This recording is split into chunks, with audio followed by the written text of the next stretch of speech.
Hello, ancient history fans, and welcome to Ancient History Bites with Eric. I'm your host, Eric, and today is episode 3 of my video series on ancient history. So our topic for today is the rise and fall of Old Kingdom Egypt, which was an early high point for ancient Egyptian civilization. So Egyptian history is often separated into 3 high points called the kingdoms. So we have the Old Kingdom, Middle Kingdom, and New Kingdom. And so that first one, the Old Kingdom, is our topic for today. And so you'll see that in the schematic that I'm showing now.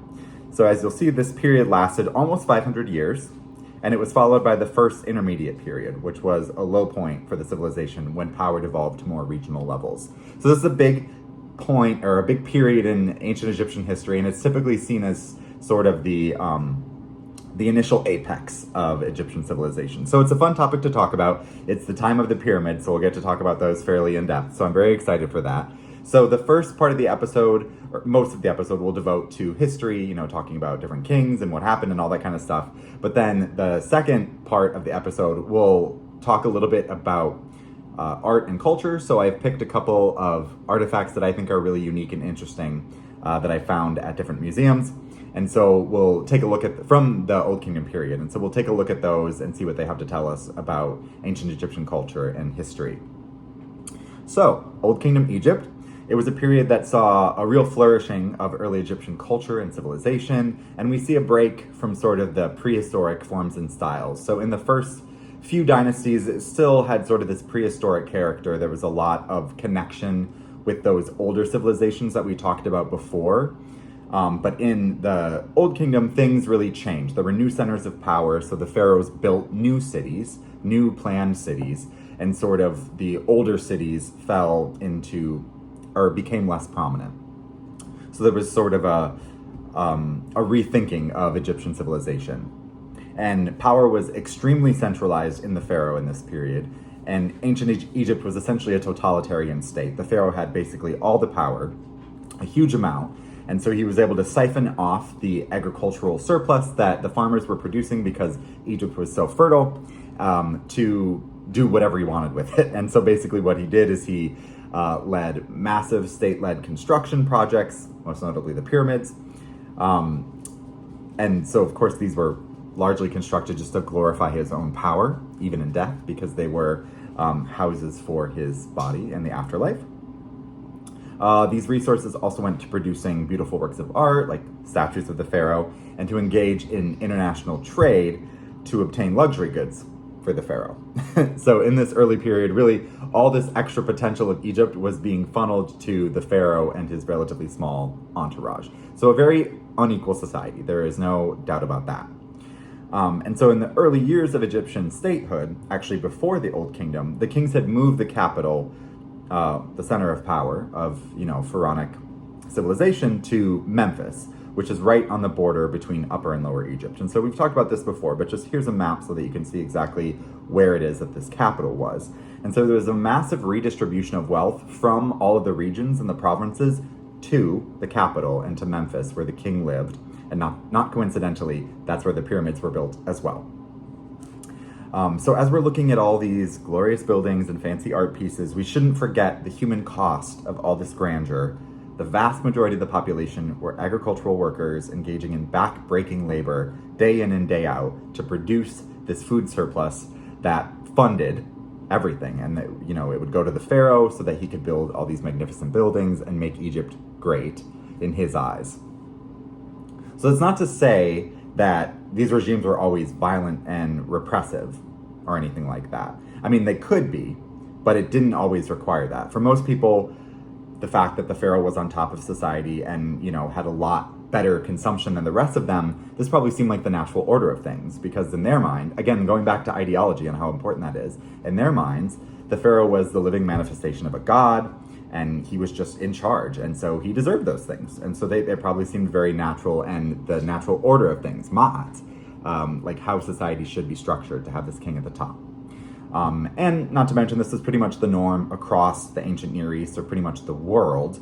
We wouldn't see democracy pop up for another 2,000 years, almost. So it was just pretty much, I think this is how people expected things to go, and so they bought into it in a way, even though there was this huge gap in wealth and power and consumption.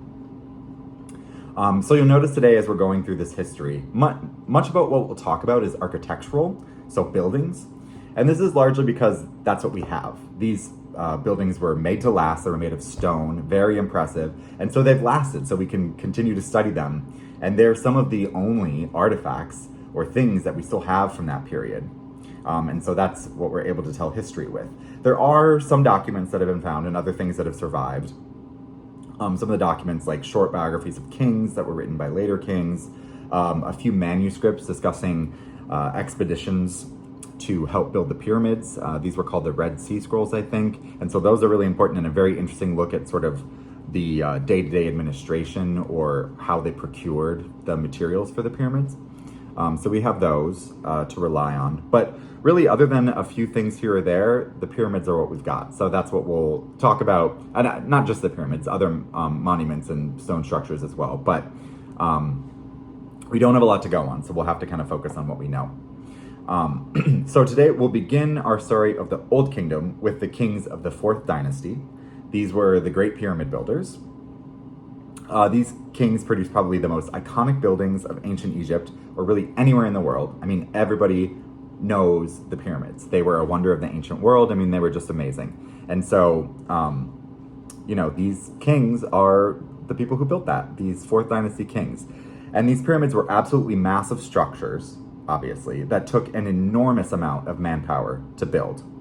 The size of these things is truly shocking. I mean, here's just a picture of the Great Pyramid, Khufu's Great Pyramid at Giza, which I'm sure you all have heard of. So, just to give you an idea of the size, so it's 230 meters by 230 meters at the base. So that's the size of 2 football fields in all directions. So just imagine walking through one football field, which is not a short distance, and then a whole other football field, and you'd still be on a single side of the pyramid. So that would take quite a while to just even walk one side. So they were very large in terms of volume. So that's roughly the size of 2 city blocks for those who don't know football. So pretty massive, and then reached a height of almost 500 feet, which that would actually be the tallest building in the world for over 4,000 years. For when it was built, it wasn't going to be, there were no buildings that were taller until the building of the Eiffel Tower. So that's incredible to me that this building that was built in the 2600s BC was still the tallest building for thousands of years. And it just shows how good of builders the ancient Egyptians were, and it was all made out of stone. So it really wasn't until we invented steel that we were able to build taller than the pyramids. So it's just amazing. It boggles my mind that they were able to do this. And so it's estimated that Khufu's pyramid would require a stone block, so about a 1-ton, 2,000-pound stone block, to be put in its place in the pyramid every 2 minutes for 10 hours a day, 7 days a week, for 20 years in order to get this done. I mean, it just really boggles the mind how crazy that is and how efficient they must have been to administer this process. So one stone block every 2 minutes, and a 2,000-pound stone block, put it in place, get it from the quarry, put it in place every 2 minutes without the wheel. And then there were 2.3 million of these blocks. So just really crazy. And so we'll talk a little bit more about the building of the pyramids later, but just wanted to give you an idea of the size because it just really shocks me. And so clearly this would have required a massive labor force to do. And to organize this labor force, thousands and thousands of people, would require a lot of very high quality administration. So it's often said that while Egypt was building the pyramids were building Egypt. And this is because the bureaucracy, or Egypt as a whole, needed to become so much more professionalized in order to get such a grand project done. I mean, it required scientists, mathematicians, engineers, architects, and then, the skilled professions, but then also just people quarrying stone, people carrying stone, all these different things. They had to administer, thousands of laborers. And so that just really required the Egyptian bureaucracy to really grow up fast to learn how to do this. They basically had to gain 100 years of experience in like 10 days or whatever. I think it really is true that these pyramids helped Egypt kind of develop. And so the workers for the pyramids probably came from all over Egypt. So employing all these people and removing them from their usual work would have been a major drain on the economies of the areas that they came from. So this was really truly a countrywide effort to construct these buildings. All levels of society would have been implicated, and all of the society would probably be really proud when they see the final piece. You know, these were for the pharaoh, but they were also Egyptian monuments that the Egyptians had built. So that probably gave a huge sense of pride to people. Sort of like when we look at the Statue of Liberty, it's not like we ourselves built it, but there's still a sense of pride there because it's a national symbol, a national monument. And so, anyway, so yeah, that required a huge amount of very competent bureaucrats to do, and so there we see a marked improvement in the quality of the Egyptian administration. So one notable piece of this was the creation of the position called the vizier, and so this was basically the pharaoh's right-hand man who was in charge of running the country. So he was the head of all the ministries. All the top ministers reported to him, and then he reported to the pharaoh, but he basically ran the country underneath the pharaoh. So it's a bit like a prime minister. So that was an important development. So now we'll go on to talk about specific kings. Okay, so the first historical figure we'll talk about is called King Sneferu. He reigned from 2575 to 2545 BC, and he's really the guy that started the pyramid craze. He didn't build the first pyramid, but he sort of refined them to their eventual style. And he built not one, not two, but 3 pyramids. He was, very proactive in the pyramid building scheme. So first we'll talk about the first pyramid he built. And we're actually not 100% certain he built this one, but we're pretty sure. So just keep that in mind.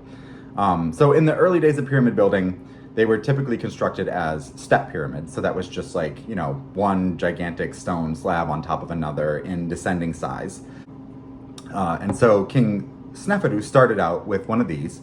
The tallest at the time had 6 levels, 6 little steps, and is very common with pharaohs. He wanted to outdo his predecessor, so he built one with 7 steps, and then eventually even added an 8th step. And this was the pyramid at Meidum, and it's still around today, but it's actually collapsed now, so it has a bit of an unusual shape. So you can see it here. It just looks kind of weird. It didn't preserve super well. So Sneferu saw this step pyramid, and he thought to himself, this is such old news. Everyone has one of these step pyramids nowadays. I need something more special, something grander. So he got together with his architects and came up with a new form, similar in shape to the older pyramids, but sleeker and more modern looking. This new pyramid wouldn't have steps. No, it would have smooth sides, smooth straight sides all the way to the top, creating this perfect triangular shape, pointing right up to the heavens. And this would truly glorify his eminence, King Sneferu. So work started on this gloriously tall and perfectly straight pyramid with a challenging angle of over 55 degrees at the base. So they built and built, spending many years on its construction, but one fateful, horrible day, cracks began to appear in the lower levels of the pyramid. The weight of the new blocks being put on top was so great, it was literally destroying and cracking the blocks underneath. Shit! So what do we do? Sneferu, of course, was absolutely outraged. He was so annoyed, and so he called in his architects, and I'm sure he really chewed them the hell out for like a good hour or two. Damn idiots. But they proposed some ideas. So several ideas were proposed. One was, well, maybe we could just give up on this one and start on a new one. Try again. But no, a misshapen pyramid was bad enough, but a misshapen, unfinished pyramid? I mean, ridiculous. Sneferu would be a laughingstock, so they had to finish this thing. So what else could they do? Well, another plan came about. In the end, they decided to simply reduce the angle so that they wouldn't need as many blocks as they originally thought. So this would reduce the weight and then hopefully, keep the pyramid intact. Phew, problem solved. And that did end up working. But Sneferu was still very unhappy with this. I mean, he had toiled, not him, but thousands of others had toiled for years and years and years to produce this thing? Ugh. No wonder it went down in history as the bent pyramid. Well, I don't know about you. I think it looks fine. But Sneferu was not having it. He was like, I cannot be buried in this goofy looking thing. What an abomination. So he set out to build yet another pyramid. And here is where we come to the true pyramid form. He did manage to succeed this time. He built This one a little bit smaller with a lower angle to prevent the issues they ran into last time. But to give it a little bit of glitz and glam, he made it out of this reddish limestone that looked like granite, which was a very expensive building material at the time because you could only find it in certain places, and it was super heavy and difficult to ship. So it was very expensive, and so he made it look like it was granite. And so that's why it's called the Red Pyramid. Finally, a resting place fit for the king. And so here's that, and it's a very nice looking pyramid. So that was Sneferu. He died having built 3 pyramids, and they were pretty nice. Actually, it's like the Red Pyramid is like the second tallest one in Egypt. So decent looking, but we would improve upon this later on. So Sneferu started this pyramid craze, but then the next guy we'll talk about was a descendant of Sneferu, and actually his very own son named Khufu, who reigned from 2589 to 2566 BC. He built the Great Pyramid at Giza. No other structure would rival the majesty of this pyramid for millennia. I mean, it was huge, and it was damn near perfect. The sides were basically exactly equal in length, down to like a centimeter or two. And the pyramid was almost perfectly aligned with the cardinal directions. So astrologers had used, we presume, constellations in the night sky for this. This was really the only way that it could be done so accurately. So this was a pretty advanced technique for the time. So they would look at 2 particular constellations. I don't remember exactly their names, but they would be, perfect north or whatever. You could figure out perfect north from these 2 constellations at a couple times during the year. So they had figured that all out. And then when they were in the sky, they performed a sort of alignment ceremony where, a lot of priests and ministers were present looking on as they were aligning this perfectly with the compass. So very impressive. And so just talk a little bit about building this thing, this Great Pyramid. So it's estimated, we talked a little bit about it, so I won't go super in depth, but we'll just talk more about the process. So it's estimated that probably around 4,000 men, split into 2 crews of 2,000 each. And then these would each be further split into smaller units. So 4,000 men would have been sufficient to build the pyramids in the time that it took, which was 20 years. But of course, there were others that, were needed on site. You had to have carpenters for making the wooden beams that they would push everything up on. You would need potters to make all the vessels for the food that the people would be eating. You need cooks to prepare the food. You need metal workers to make the chisels. You need all different types of people, a whole village of people to just help the people who were actually building the pyramid. So probably around 10,000 people or more were working on the site at any given time. So quite a large workforce. And most of these laborers were seasonal. So they'd work on the pyramid for a period of like 3 months or so while their agricultural labor was at a low point, hopefully. And only a small group of very specialized workers lived there year round. So they had a little city or a little village next to the pyramid where these specialized workers would live. And they were people who were scribes or, people with special talents, scientists, those sorts of things that kind of needed to always be there to tell people what to do. So this is the, sort of environment in which they were built. These are just thousands of people. It must have been like a beehive of humming activity, just so many people working, chiseling. It would have been a lot of noise. I think it would have been really interesting to see these work sites. And so the pyramids were always located relatively close to a quarry so that they had that stone right there. You couldn't be too far. I mean, that would just be too difficult. So they'd have ready access to stone. So you'd have a team of workers down in the hot, dusty quarry, chipping blocks away from their home in the quarry. And so this would be not as much back-breaking labor, but it would be, very difficult to be constantly chiseling all day. Your muscles would be sore, and it would be hot down there because you're, below ground level, but still very exposed to the sun, and it would be dusty from all of the stone dust. So that wouldn't be the best job. And there would probably be a lot of flies and stuff. So this was probably considered to be one of the worst jobs that there were. I mean, they all sound pretty bad to me, but this apparently was one of the worst ones. So you'd have those guys. So then you'd have another team of workers that would, get those things loaded up on a sledge, and then they'd haul it over a series of logs or rollers because they didn't have wheels. So they'd haul it all the way to the pyramid site. I mean, this would be back-breaking labor. But apparently it was just difficult. It wasn't quite as bad as the quarry. But so you can imagine people, with ropes hauling this while it's on a sledge for maybe 100 meters or so, like a fair distance. So they would haul it all the way to the building site where it was going to be placed. And then the stone would be shaped and finished to make it, perfect before being placed in the pyramid. So a lot of backbreaking work requiring a huge team of very muscly and very adept laborers. So a big thing, and like we said before, it took all of Egypt, so these were very impressive monuments, and clearly the king had to have a ton of power to get this done. So Khufu was really the apex of pyramid building. He built the tallest pyramid and the vastest pyramid that would ever exist in ancient Egypt. So unfortunately, pyramid building would go a little bit downhill from here in terms of size. It was simply too much to ask the population to toil day in and day out like this, building ever taller structures just to house the body of a dead king.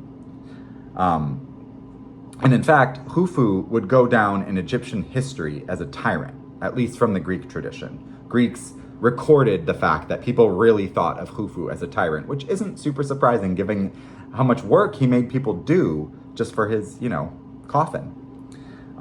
Supposedly he was hated by future generations because of the suffering that he caused with his tireless need to construct this huge, mind-blowing monument.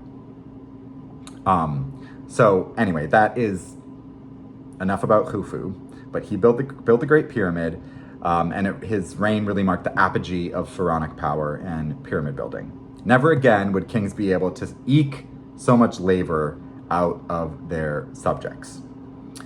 So the kings after Khufu continued to build pyramids, but they were smaller and a little bit less impressive.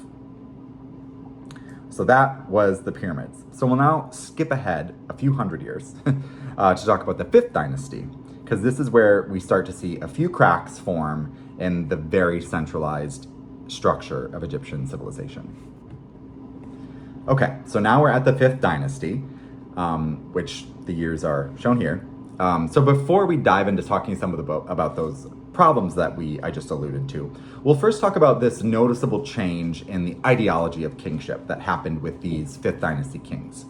So starting with King Userkaf, who we'll talk about for a little bit, the first king of this dynasty, the kings began to emphasize more and more the divine nature of kingship, and particularly their relationship with the sun deity Ra. So earlier, kings had focused largely on their relationship with Horus, the falcon god, son of Osiris, who they were the living manifestation of. But as solar worship became more and more important in and around Memphis, specifically Heliopolis, which was a center of sun worship, which was very close to Memphis, the kings sought to capitalize on this, and they really began to hone in on their connection with the sun god. So they began to take the epithet son of Ra, Sada in ancient Egyptian, which is in hieroglyphs, which I'll show here, is like a sun and a goose. So you'll see this all over the pyramid, or all over Egyptian carvings. And this title would continue to be used throughout the rest of Egyptian history as an epithet for the pharaoh. So the kings of this dynasty would also build beautiful sun temples with tall stone obelisks at their focal point, which is representing a magnificent ray of sun. So that's one positive aspect of the reign of Userkaf, was this linking with the sun god. But now to the slightly less positive stuff. So as the 4th dynasty wore on, the royal bureaucracy had become bloated, overstaffed, inefficient. They just had too many people running around with titles that weren't actually doing anything. Many of the nobles had tens of titles, but they were just sucking up state resources. They weren't actually contributing. So to trim the state sector a little bit, Userkaf undertook major reforms, which largely involved devolving a lot of power to more local elites.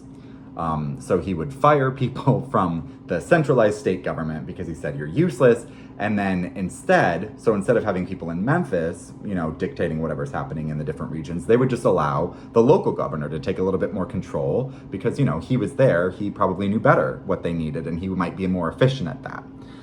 So this was a big reform of his that, continued on for several generations. But the issue with this is that it dramatically increased the power of local governors and other elites. Of course, that was the whole purpose of the thing.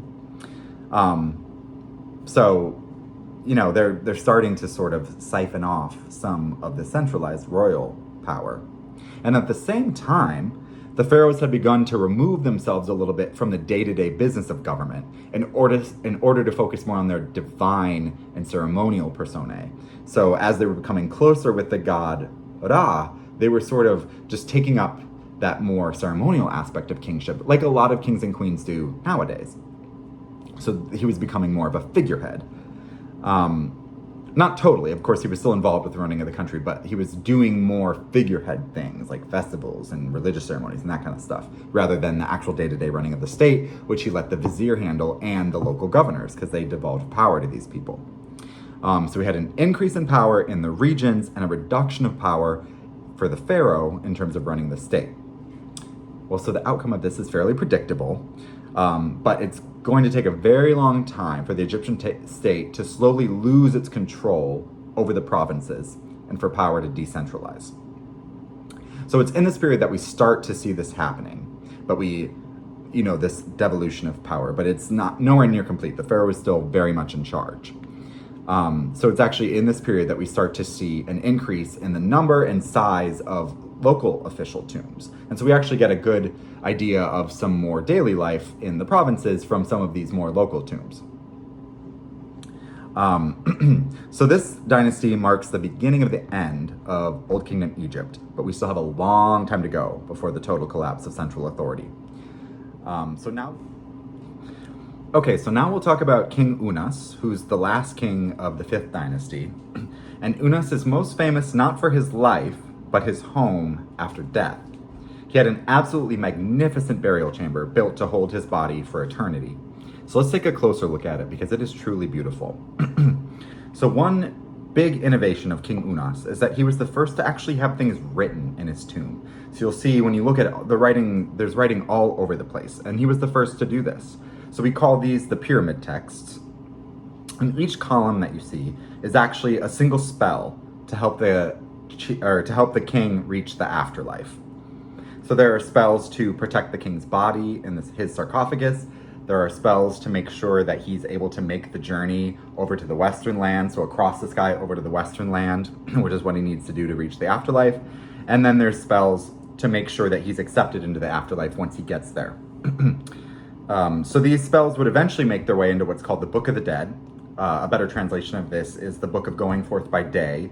And this was just a book of spells to help people reach the afterlife because it was a bit of a perilous journey.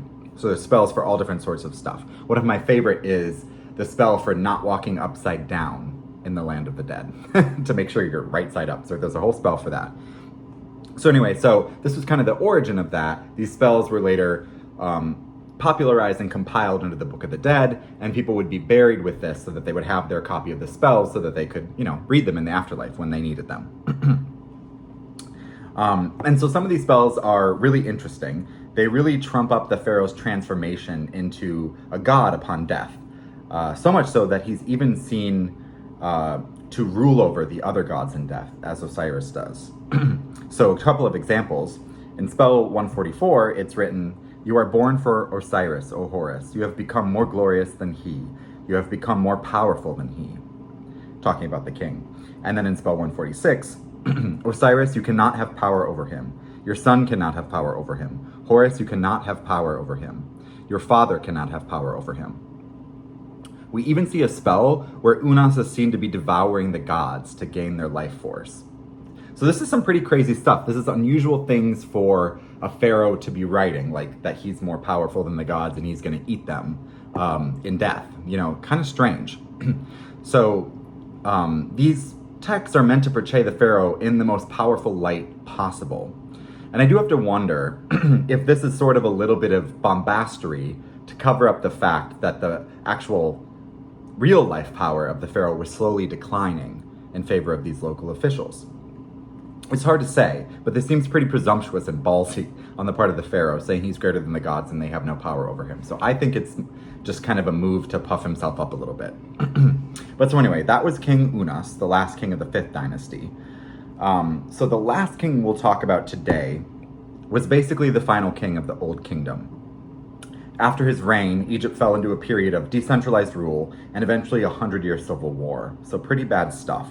So this last king was named Pepi II, and he was the longest reigning pharaoh in Egyptian history. I think he's actually the longest reigning monarch ever in history. So he reigned for over 90 years, from the time when he was a young boy until he was a very, very old man. So a huge reign. And we actually have kind of a weird letter preserved from Pepi when he was just a boy that he wrote to one of his officials, who was tasked with traveling deep into the south to keep an eye on what people were doing in Nubia at the time. So in the letter, Pepi desperately pleads with this official named Kharhuf to bring back a dwarf from this land that he's visiting. So it reads kind of weird, but it goes like this, or here's just a snippet of that letter.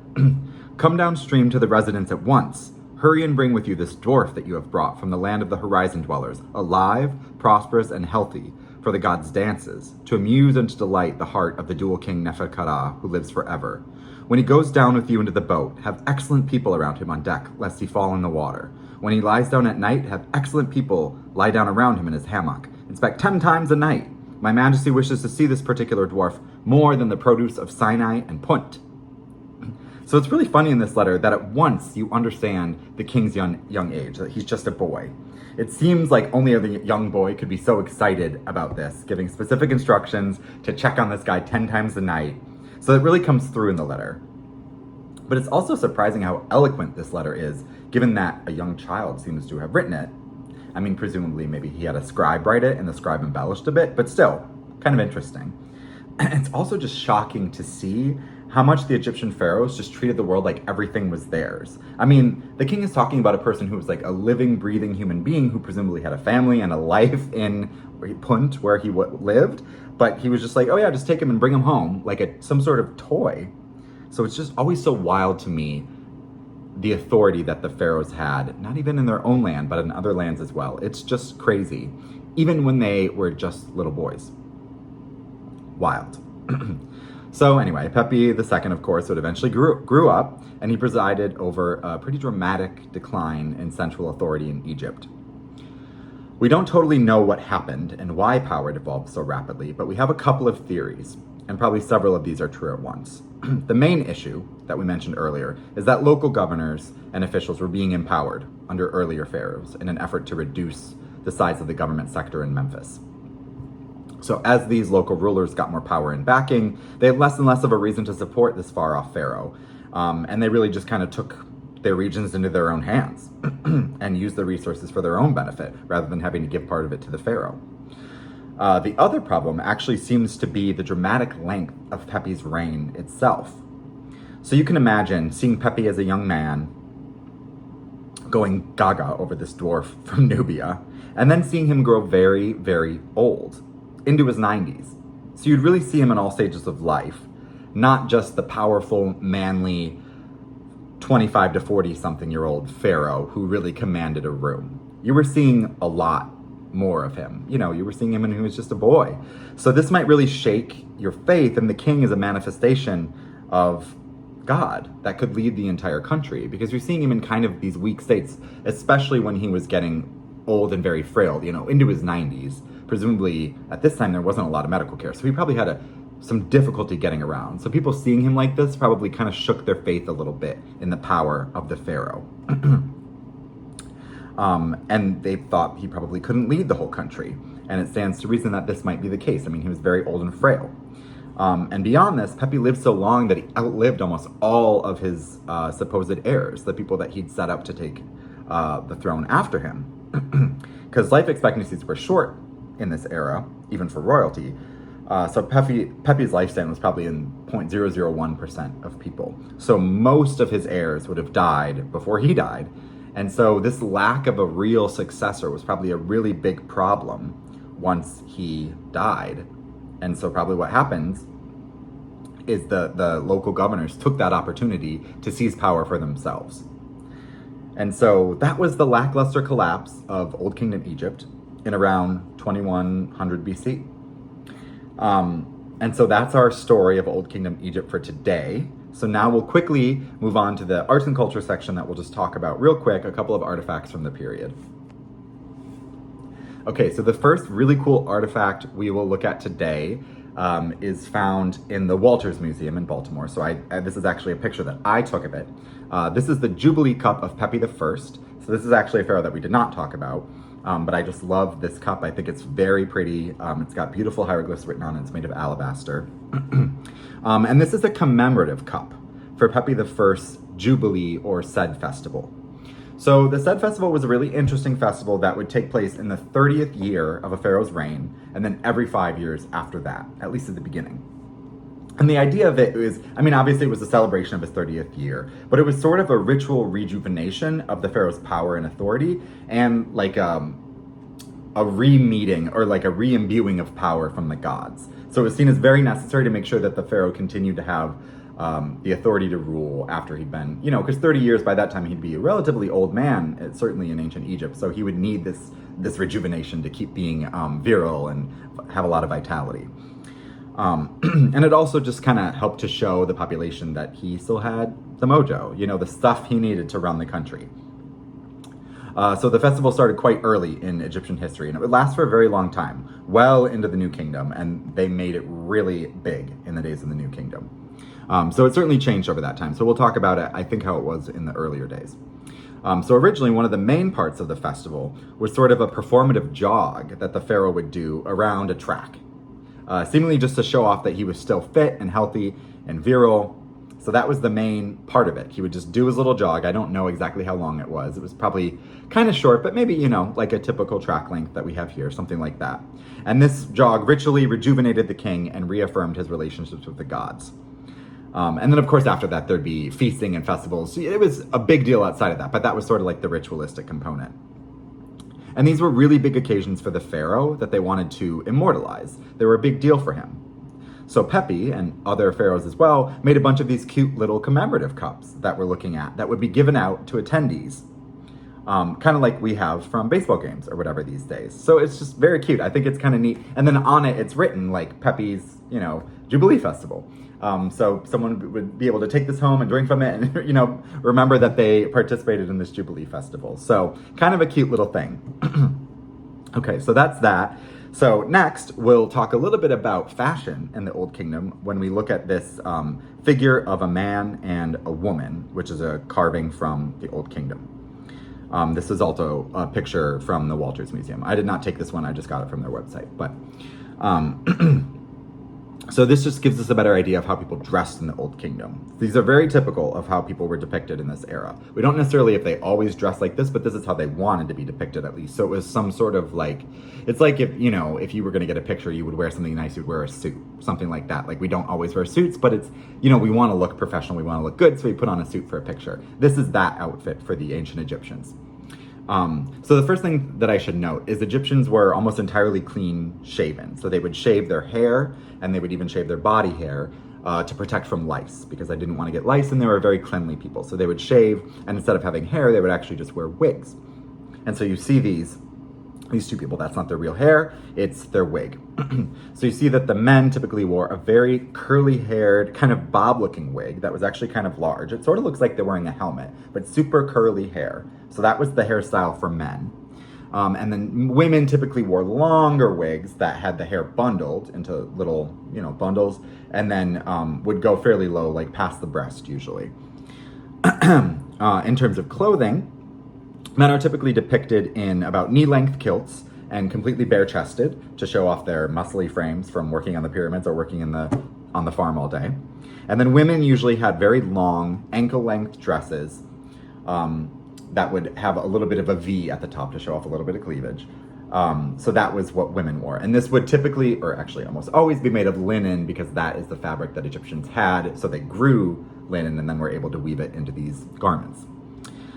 So of course people probably wore a lot of different things, and this isn't what they always wore, but this is presumably them looking their best. Okay, so that's just a little bit about Egyptian culture. So we'll actually stop there for today. So today we talked about the rise and fall of the Old Kingdom. We met a few different kings. We met the pyramid builders. We met some really cool guys. One of the best parts of Egypt, not my favorite, but one of the best parts of Egyptian history. So in the next episode, we'll actually move back over to ancient Mesopotamia, and we'll talk about the first empire in history, the Akkadian Empire of Sargon the Great. I think a lot of people don't know about him, but he's a really interesting figure and a really cool empire to look at. So looking forward to it, and I will see you next time.